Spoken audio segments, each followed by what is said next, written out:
Have you ever seen those spot the difference pictures?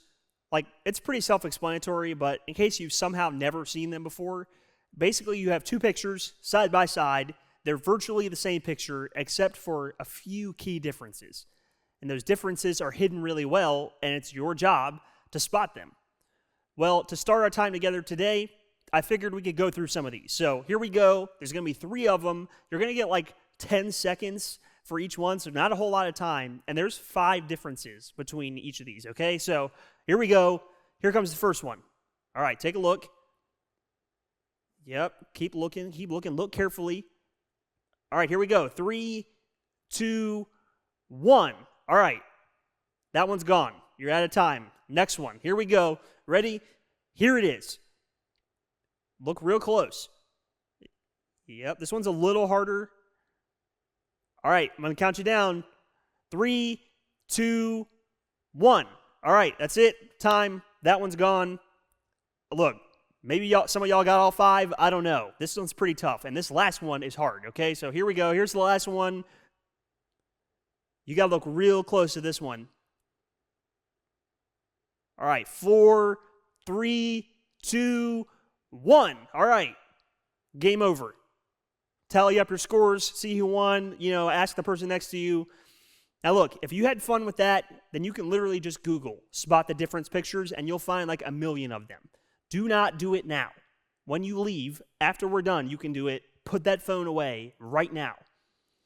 Now, those are fun because they make you realize that there are details hidden in the kind of obvious overall appearance of the picture. Like, it's easy to see that there was a picture of a dog on a bridge.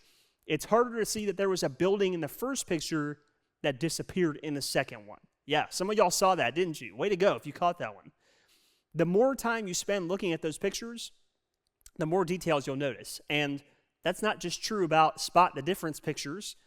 It's also true about something that's pretty important to us around here, the Bible.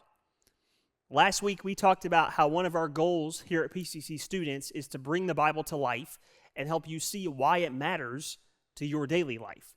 And we really do believe that because the Bible isn't just a history book or a collection of wise sayings that we're going to use to lecture you.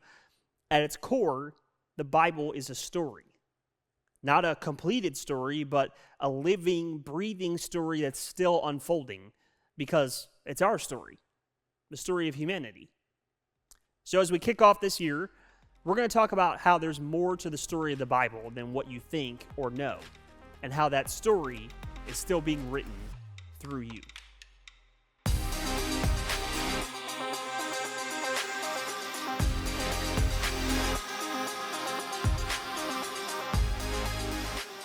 Like any good story, to understand the story of the Bible, we have to start at the beginning. It's kind of like trying to hop on the MCU bandwagon and then wondering why you're completely lost, even though there's like 30 movies and 7 Disney Plus shows you haven't seen. Anyway, we're going to start at the very beginning of the Bible, okay? So let's jump into the first words from Genesis, the first book of the Bible. In the beginning, God created the heavens and the earth.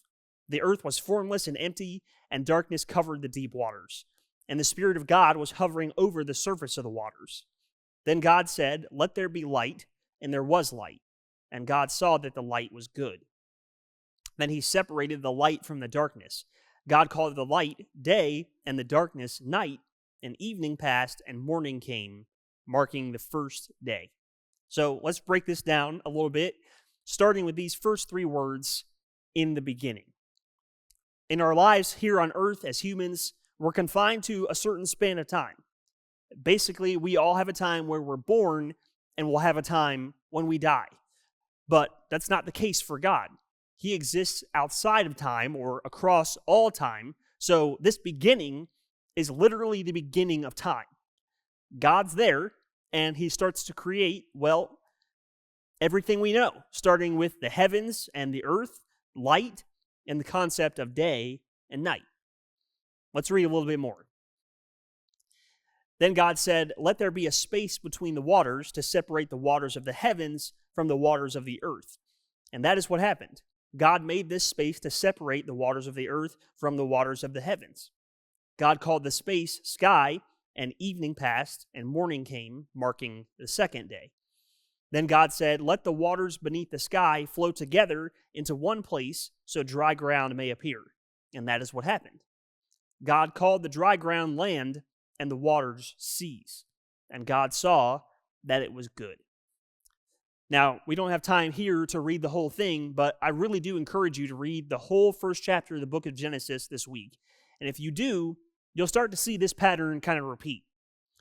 Over the course of 5 days, God creates and names the things that make up the world around us. And this last line is one you'll see a few times too.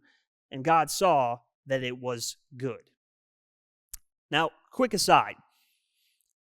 We live in a world today where it feels like everyone is promoting or boosting themselves, and it can be easy to join in, which, to be clear, can be unhealthy. But it can be equally as unhealthy to overcorrect the other way by being like, "Don't look at me, I'm not good at anything, I'm just hopeless." As somebody who's more vulnerable to the second one, I just want to point out that even God himself, even God let himself off the hook and was like, "Yo, you see that sky? That's fire." So it's okay for you too. Just don't overdo it, all right? Life is all about balance.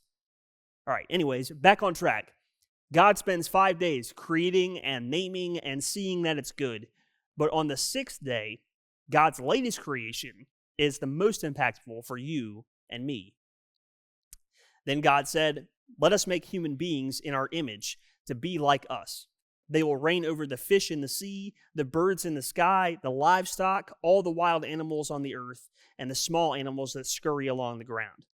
So God created human beings in his own image. In the image of God, he created them.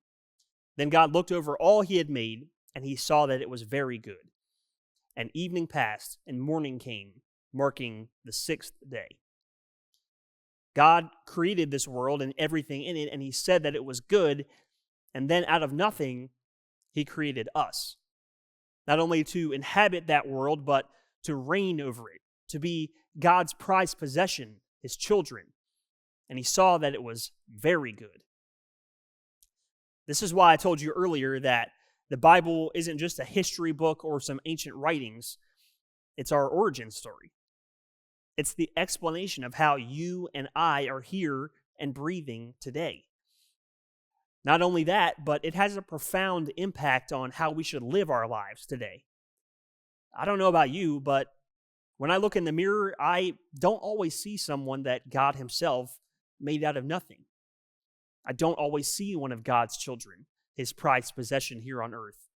In fact, sometimes I see the opposite. Sometimes I see someone with so many flaws that I think God couldn't possibly have made something this messed up. And I'm sure, if you're being honest, that you struggle with the same thoughts sometimes too. Or maybe it's like a little different for you. We all want to feel loved and worthy of that love. The problem is, we often search for that feeling from sources that aren't God. We base how we feel about ourselves on the opinions of others, our parents, our friends, the people we look up to, or maybe we base it off our achievements. We base it off how many likes and views and shares we get. And there are a couple problems with that. First, there's not a place or a number that you'll ever get to where you're like, "Yeah, I'm 100% confident that I'm loved. I'm good now. No need to keep trying." Never going to happen, which means you'll search for your fulfillment from other people forever. And the second problem is those people did not make you. And yeah, I know somebody right now is like, "Oh yeah, my parents did make me." And if you don't know what I'm talking about there, well, ask them when you go home later. But anyway, the Bible clears that up too. God says to the prophet Jeremiah, "Before I formed you in the womb, I knew you." And in the book of Psalms, King David writes to God and says, "For you created my inmost being. You knit me together in my mother's womb." Now look, all I'm saying is, what if instead of trying to find our worth in all the wrong places, we went directly to the source, the one who created us in his image? If we remind ourselves of that truth and see ourselves that way, it can transform how we live every single day. So before you guys head to your small groups, I want to give you 3 reminders that you can use to remember who you really are and who created you. And the first one is God made me in his image. Now, I know we've covered this one already, so I won't hang out here long, but I want you to say this out loud with me. Are you ready? God made me in his image. When God created you, he based your image off his own. So this week, try not to see that unbelievably flawed person in the mirror that I talked about earlier. Instead, look in that mirror and say, God created me in his image. And the second one is, God made you in his image. Now, this might be a little confusing at first glance because it's really similar to the first one, but let me make it clear. This time, I want you to turn to the person next to you and say this out loud. Here we go. God made you in his image. Now, turn to the other person next to you and say it out loud one more time. Here we go. God made you in his image. One of the only things that might be easier than seeing the flaws in ourselves is seeing the flaws in others. And in many cases, we treat them poorly or like they're lesser than we are because of those perceived flaws. But guess what? They were made in the image of God, just like you were. So the next time you're about to think or say something negative about or to someone or make them feel less than, I want you to remind yourself of this. And here's the last one.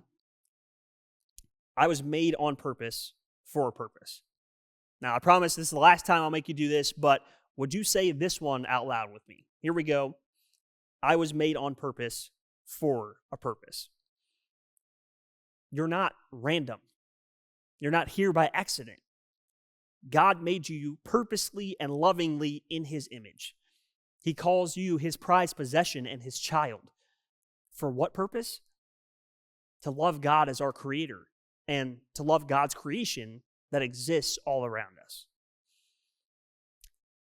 You don't have to go through life wondering why you're here or why you are the way you are. You don't have to seek validation and acceptance from sources that will never be able to give you enough of those things. You can embrace that God made you in his image on purpose for a purpose. And you can let that truth shape how you view and live your life from this day forward. You'll have an opportunity to talk more about how you can do that in your small groups, but before you go, would you pray with me? God, we are so grateful for how you created the world around us and that amongst all of those things that you created us in your image, God.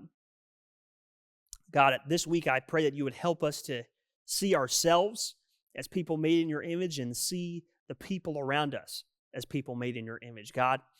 And help that be not just a lesson or some knowledge, but help that transform how we live our lives each and every day going forward from here. God, we thank you, we love you, and it's in your name we pray. Amen.